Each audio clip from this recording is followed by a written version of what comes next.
For this question, we're going to go on to this one. I repeated it on the next page, and I figured out why.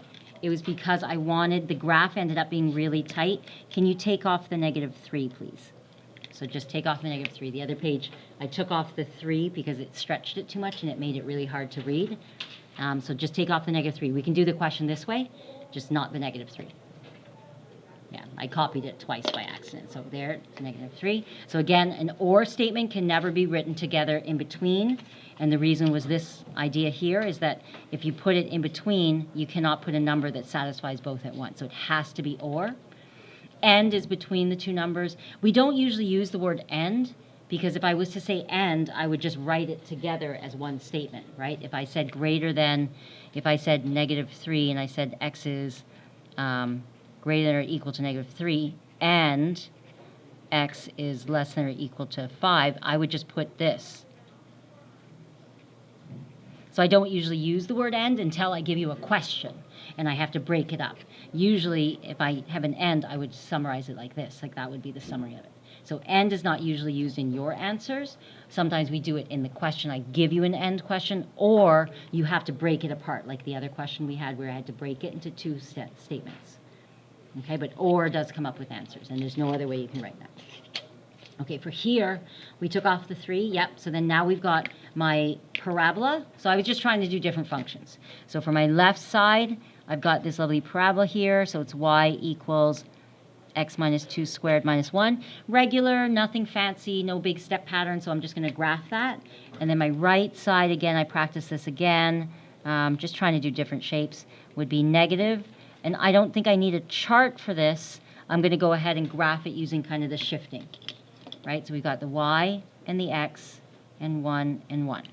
So then over here, this parabola is right 2, down 1.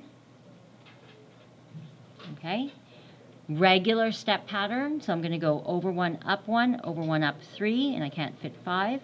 So over 1, up 1, over 1, up 3, and I can't fit 5. Okay, so I'm going to take this. Yes, 1 sec, sorry. Yeah, I heard. They wanted you in guidance. Oh, yeah, I have guidance. Oh, yeah, they were calling for you. Okay, yeah. Okay. Okay. And over here, we're going to graph this guy. So right 4, and so right 4, up 3. Right 4, up 3 is right here. And it's negative, so it's just a vertical reflection. So I'm just going to graph it like this. I'm not going to do a chart because I know it's just upside down. Did they want you back in guidance, or you came from guidance? Yeah. Okay. All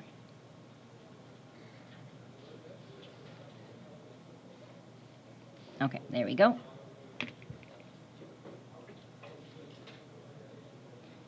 Okay, so we graph those two. Again, practice one more time. Right, so again, always graph the initial. Don't change my question. Right, never change my question, please. Right, some people start to solve things, but then if you do something wrong, you're graphing an incorrect thing. So always take the original.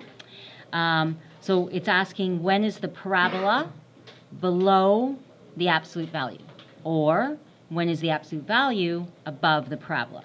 So either way you look at it, you should get the same zone. So when is the parabola below this one? And I'm seeing here.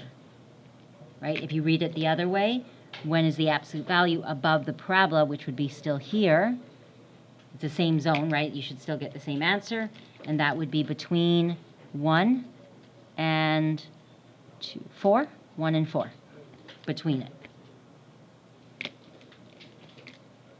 Okay, and again, let's answer both ways. Interval and set.